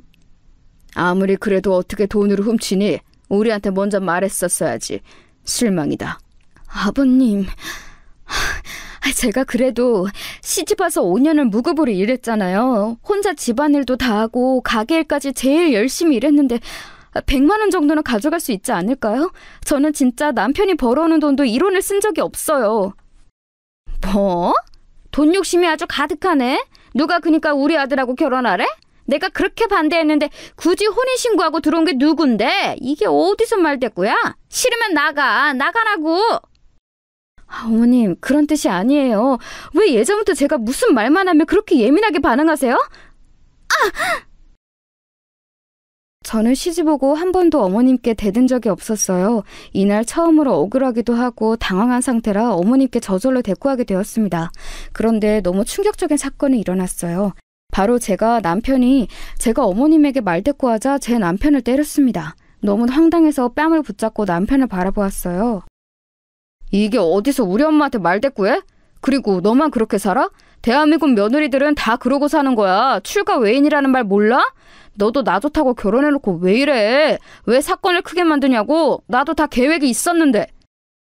남편은 급기야 쌍욕까지 하기 시작했습니다. 저는 당황해서 눈물이 나오기 시작했어요. 제가 오니까 우리 딸도 옆에서 엉엉 울었죠. 아유, 듣기 싫어. 둘 다 조용히 안 해? 시끄러워. 이렇게 돈 문제를 일으키니까 내가 월급을 못 맡기지. 내가 진짜 며느리로 저런 일을 들이다니. 동네 창피해서 어디 가서 말도 못해. 저는 심지어 아기를 데리고 시댁에서 쫓겨났어요. 그날은 매우 추운 겨울이었거든요. 아직도 그 광경이 기억나는데 한방눈이 잔뜩 내리던 날이었습니다. 추운 겨울에 딸의 손을 잡고 길거리에서 외투도 잊지 못한 채로 떨었던 기억이 나요. 너무 서럽고 초라해서 속상했습니다. 겨우 새벽이 되자 조심스럽게 집에 들어갔죠. 그날 이후에 저는 시댁에서 더 찬밥 신세가 되었습니다. 너 줄 밥은 없다. 이렇게 밥을 주면 뭐하니? 몰래 돈으로 훔쳐서 너희 집에 홀랑 가져다 주잖아. 우리 식구끼리 먹을 거니까 너는 방으로 들어가. 꼴도 보기 싫어. 심지어 저는 제가 요리한 밥을 먹지도 못했어요. 그래도 예전에는 같은 식탁에서 밥을 먹었는데 병원비 사건 이후엔 같이 밥을 먹는 것도 싫었나 봐요. 속으로 이혼 생각을 당연히 하기 시작했습니다. 차라리 그냥 제가 이혼하고 딸을 데리고 친정으로 가서 공장에 나가서 돈을 버는 게 나을 것 같았어요. 남편은 그 이후에 저에게 사과하거나 그러지 않았습니다. 그냥 마치 없던 일처럼 행동했어요. 정식으로 사과해도 이혼을 고려했을 텐데 저러는 것을 보니까 정이 뚝뚝 떨어지기 시작했습니다. 그러다 제가 진짜로 이혼하게 되는 상황이 발생했어요. 가게에서 열심히 혼자 재료를 다듬고 있었는데 단골 손님이 들어왔어요. 시어머니와 친한 주변 가게 사장님이었죠. 보통 그렇게 우리 가게에 오면 두 분이 대화를 많이 하세요. 그래서 최대한 그쪽에 신경을 끄고 제 할 일을 하고 있었는데 제 귀로 대화 내용이 들어왔습니다. 평소 같았으면 그냥 귀를 닫고 안 들었을 텐데 그날따라 시어머니의 목소리가 귀에 제대로 들어왔어요. 아니, 그래서 내가 얼굴형이 콤플렉스였잖아. 사장님도 알지? 어제 아들한테 하소연했더니 글쎄 뭐라고 했는지 알아? 자기가 돈 내준다고 하라더라. 이번에 성과금 받은 거 다 나한테 준대. 돈이 1,000만 원인데 진짜 내가 아들 하나는 잘 낳았어. 어머, 웬일이야. 성과금을 다 엄마 준대? 나는 다른 집 아들은 하나도 안 부러운데 여기 김밥집 아들은 너무 부러워. 그런데 얼굴형 수술이 1,000만 원이나 한대? 아유, 비싸긴 하다. 그거 하면 사장님 얼굴 완전 반쪽이 되겠네. 두 분이 얘기하는 것이 귀에 들어왔는데 저는 너무 황당해서 바닥을 쓸던 것도 멈추었어요. 그 뒤로도 성형수술에 관한 내용을 얘기하던데 저한테는 성과금과 1,000만 원이라는 단어만 머릿속을 지배했습니다. 저는 우리 엄마 무릎 수술비로 100만 원을 보냈다고 뺨을 맞고 쌍욕을 들었잖아요. 그런데 남편은 본인 엄마의 미용 목적으로 1,000만 원을 그냥 준다고 했더라고요. 순간 속으로 내가 왜 이러고 살아야 하나 생각이 들었습니다. 얘, 뭐하니? 지금 손님 들어오셨잖아. 빨리 가서 주문 받고 요리해. 아유, 저렇게 굼떠서 보는 애가 답답하다니까. 얼마 전에는 우리 가게 돈도 훔쳤어. 사장님도 며느리 관리 잘해. 지금 며느리가 가게에 있나? 아유, 나는 쟤 혼자 가게에 절대 일 못하게 하잖아. 세상에 돈을 훔쳤다고? 아우, 사장님이 아들 복은 많은데 며느리 복은 없나 봐. 원래 하나를 얻으면 하나를 포기해야 해. 알지? 그래도 아들이 1,000만 원 줬으니 다행이지. 그런데 좀 며느리 그렇게 안 보였는데 무섭다. 원래 저렇게 순진한 표정으로 아무것도 모른다고 하는 애들이 제일 무서워. 시집 왔으면 아들을 낳던가 딸 하나 달랑 낳아놓고 둘째 소식도 없어. 아유, 대를 이으라고 결혼 허락했더니 미치겠어. 사장님 주변에 똑똑한 여자 한 명 없어? 아우, 있으면 이미 내 며느리로 데려왔지. 요즘 여자애들이 그래서 무섭다니까. 남자는 단순해서 저렇게 뒤에서 몰래 돈 훔치고 그런 짓 안 해. 아유, 그런데 진짜 생각할수록 무섭다. 앞에서는 착한 척을 해놓고 돈을 훔쳐? 심지어 제 앞에서 제 욕을 하는 시어머니를 보고 저는 그동안 꾹 눌러왔던 모든 감정에 폭발했어요. 안정적인 가정을 가지고 싶어서 심한 반대에도 결혼했더니 돌아오는 것은 이런 모욕이었죠. 우리 딸한테 시댁 식구들이 잘하면 몰라. 그것도 아니었거든요. 딸이라고 온갖 구박이란 구박은 다 하고 있었습니다. 딸의 교육을 위해서라도 도저히 시댁에서 살 수가 없었어요. 어머, 쟤 지금 어디 가는 거야? 야, 너 이리 안 와? 이제 저게 돈을 훔치더니 막 나가네? 어우, 사장님 이것 봐. 내가 며느리를 불려오를 데려왔어. 나 진짜 속도 좀 미치겠다. 시어머니가 뭐라 하든 저는 가게를 나왔습니다. 그리고 곧바로 어린이집에 가서 딸을 데리고 왔어요. 딸의 손을 잡고 다음엔 시댁에 가서 제 짐을 챙겼어요. 일단 눈에 보이는 물건들을 담았습니다. 정말 슬펐던 것은 무엇인 줄 아세요? 제가 시댁에서 혼자 집안일하고 가게를 보며 돈을 만진 경우는 엄마의 병원비가 전부였잖아요. 그래서 제 짐이라고 해봤자 시집 왔을 때 들고 왔던 제 짐이 전부였습니다. 혼자 씁쓸하게 짐을 챙기고 집을 나가려고 하자 마침 남편이 집에 들어왔어요. 당신 뭐야? 엄마한테 연락 와서 급하게 집에 왔어. 그렇게 대책 없이 가게를 두고 나오면 어떡해? 이제 뭐 돈도 훔치더니 막 나가기로 작정했어? 미쳤냐고? 미친 건 네가 미친 거겠지. 당신이야말로 미쳤잖아? 나한테 결혼하고 돈 1원이라도 준 적 있어? 네 엄마 성형수술비는 낼 돈이 있고 우리 엄마 병원비를 그렇게 아까워? 나는 성과금이라는 게 있는 줄도 오늘 알았어. 진짜 너무 실망해서 당신하고 할 말도 없어. 그건 그냥 성의 표시였어. 우리가 지금 엄마 집에서 얹혀 살아서 미안하니까 그랬던 거지. 그리고 다음 성과금은 당신 주려고 했었어. 내가 다 계획이 있고 생각이 있는데 가만히 기다리면 되는 것을 당신은 도대체 왜 그러는 거야? 그 기다리는 거 언제까지 그래야 하냐고. 5년을 기다렸는데 이러다 나 평생 시부모님 모시게 살게 생겼잖아. 당신은 분명히 우리 딸 3살 되면 독립하자며. 지금 얘 5살이야. 학교 입학할 때도 여기서 살겠어. 당신은 너무 맨날 안 좋게 생각해. 우리가 그래도 편하게 살 수 있는 건 다 엄마 덕분이잖아. 그래서 그냥 나도 미안하고 고마우니까 엄마한테 돈 준 거야. 뭐? 미안하고 고맙다고? 내가 편하게 살아? 나 지금 같이 식탁에서 밥도 못 먹는 거 뻔히 알면서 그런 말이 나오니?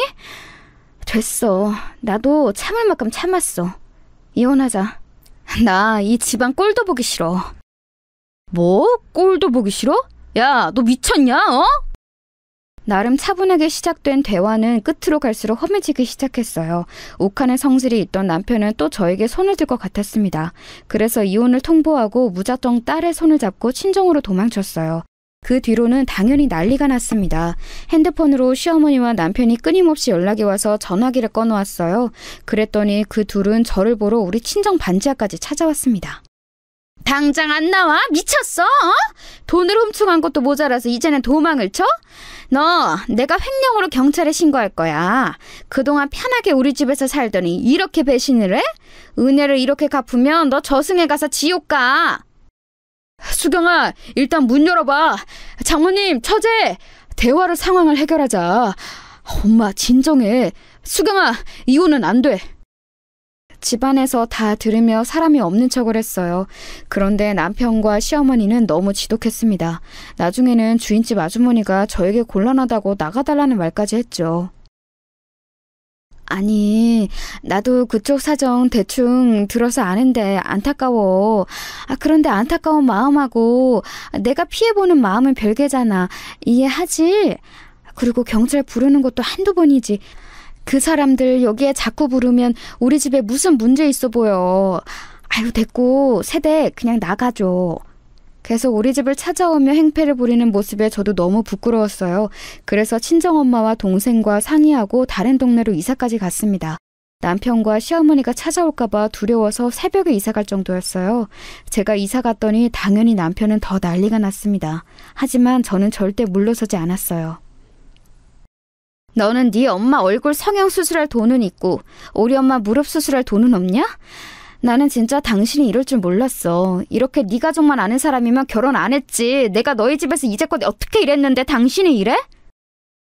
돈.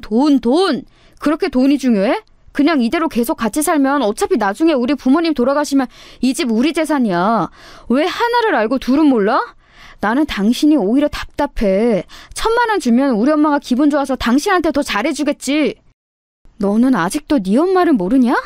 나는 당신이 더 답답해. 성형수술한 네 엄마랑 평생 그렇게 살아, 이 마마보이야. 나는 진짜 구역질이 나서 같이 못 산다고. 뭐? 구역질? 당신 지금 말 다 했어? 그래, 이혼해. 하라고. 도장 찍어. 나도 네가 이런 사람인 줄 알았으면 결혼 안 했어. 너랑 계속 살면 네가 우리 집 재산 다 들고 갔겠다. 일부러 남편을 자극하는 말을 했더니 남편은 예상대로 이혼 서류에 도장을 찍었어요. 또 손을 올릴 기세길래 냅다 서류만 들고 도망쳤습니다. 결혼 전에는 무조건 독립하겠다고 호언장담하더니 이렇게 이혼하게 되었습니다. 저는 결혼식도 올리지 않은 채로 딸을 데리고 나온 거잖아요. 순간 너무 후회되기 시작했어요. 제 인생이 저 미친 인간들 때문에 이렇게 됐다고 생각하니 열받아서 잠도 오지 않더라고요. 그때부터 미친 복수를 계획하기 시작했습니다. 5년 동안 무급을 일한 것도 서러운데 뺨을 맞고 쌍욕까지 얻어먹었으니 너무 분하더라고요. 엄마, 나 숙식 제공되는 공장에 들어갈 거야. 예전에 공장에서 일했던 경험이 있으니까 자신 있어. 그동안 엄마가 우리 딸을 부탁해. 너무 미안해. 그래도 나 열심히 돈 벌어올게. 알겠어. 엄마가 우리 손녀딸은 알아서 키울 테니까 수경이 너는 너만 생각해. 알겠지? 엄마도 네가 그런 미친 인간들하고 살았다는 걸 아니까 너무 속상하다. 이혼하길 잘했어. 엄마는 항상 네 편이야. 우리 언니랑 엄마는 평생 고생만 하는 것 같아. 언니, 내 남자친구도 변호사라고 말했지? 혹시라도 무슨 일 생기면 당장 말해. 언니네 시댁 식구들 찾아오면 남자친구가 무조건 해결해준대. 듣기만 해도 든든하다. 우리 민영이 시집 보내려면 돈도 필요하니까 내가 조금 더 고생하지 뭐. 민영아, 너는 그러니까 아무 걱정하지 말고 공부 열심히 해. 알겠지? 어려운 형편에서도 공부를 잘했던 동생은 대학을 좋은 곳으로 갔었거든요. 거기서 만난 남자친구와 결혼 예정이었는데 그 예비 제부는 직업이 변호사였습니다. 변호사와 결혼하려면 우리 민영이도 돈을 어느 정도는 가져가야 했어요. 물론 제부의 집에서는 전혀 준비할 필요가 없다고 했지만 제가 결혼해보니 알겠더라고요. 그렇게 저는 공장에 가서 죽어라 일했습니다. 딸과 가족을 보러 1년에 딱 이틀만 쉬었어요. 남들은 집에 갈 때 혼자 공장에 남아 잔업을 하며 돈을 벌기 바빴습니다. 수경 반장님 너무 고생하는 거 아니에요? 쉬면서 일하세요. 이렇게 힘들게 일하는데 어쩜 그렇게 매번 웃는 얼굴이세요? 저는 반장님이 대단해요. 아니에요. 집에 있는 우리 딸을 생각하면 저절로 웃음이 나와요. 그리고 이번에 동생이 결혼하거든요. 그때는 일 쉬고 집에 다녀올 거예요. 혼자 시댁 집안일과 가게에서 일하기도 했고 또 결혼 전에 공장에서 미성년자 때부터 일했던 경험이 있어서 저는 금방 적응했어요. 몇 년이 지나자 공장에서 능력을 인정받아 반장까지 하게 되었습니다. 동료들과 사이도 원만해서 공장장님의 신임도 두터웠어요. 그리고 동생은 그 변호사 남자친구와 결혼도 하게 되었습니다. 얼마나 다행이었는지 몰라요. 몸이 아파 정신을 차릴 수가 없을 때도 시댁 식구들을 생각하면 억지로라도 하게 되었습니다. 통장에 차곡차곡 쌓여가는 돈을 보며 복수할 날을 기다렸죠. 언니! 내가 저번에 말했던 분야 이거 진짜 대박났어. 우리 언니 앉아서 떼돈 벌었네? 내가 분명히 말했지? 이건 진짜 돈이 되는 분양이었어. 웬일이야! 축하해! 그러네? 어머, 민영아, 이게 너 얼마야? 그래도 덕분에 이런 정보도 얻고 다행이다. 제보한테도 고맙다고 전해줘. 저는 그렇게 목돈을 모아 부동산에도 투자해서 돈을 벌기 시작했어요.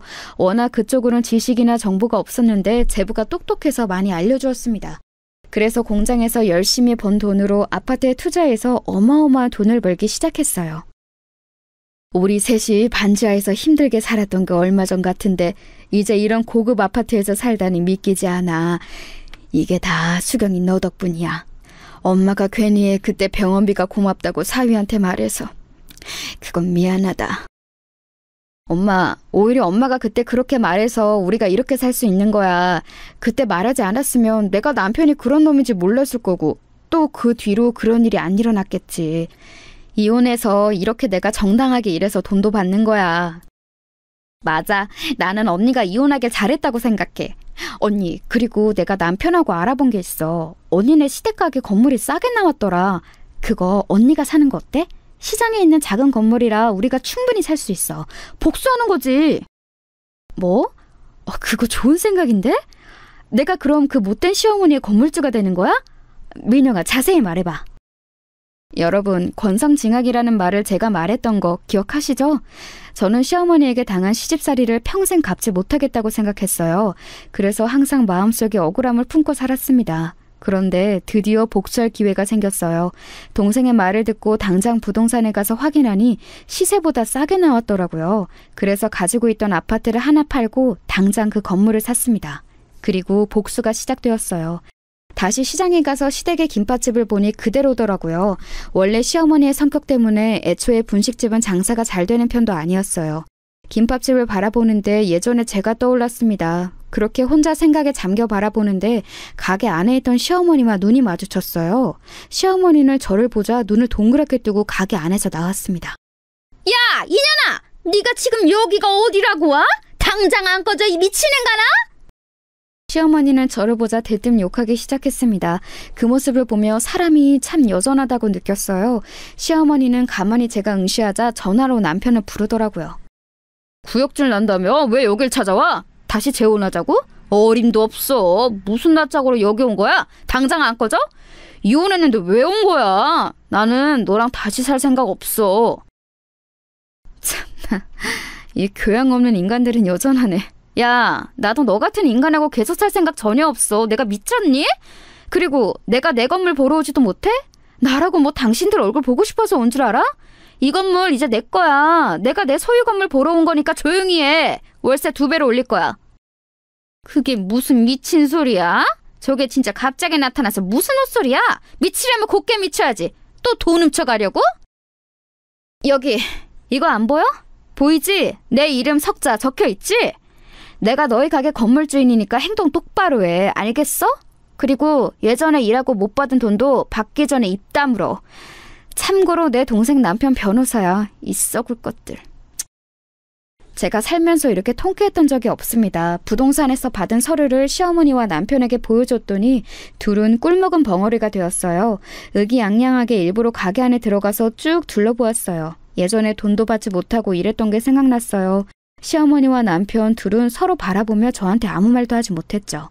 그 모습을 보며 속에 있던 모든 안 좋은 감정이 사라지더라고요. 힘들게 공장에서 밥도 주먹밥 하나만 먹어가며 일했던 게 생각났습니다.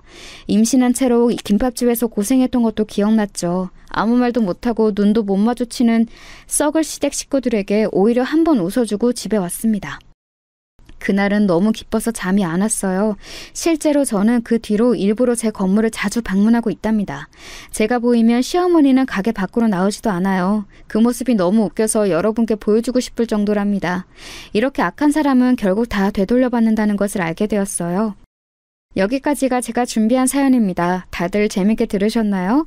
저는 지금도 너무 통쾌해요. 들어주셔서 감사합니다. 결국 사람은 착하게 살아야 하는 것 같아요. 여러분, 우리 착하게 살아요.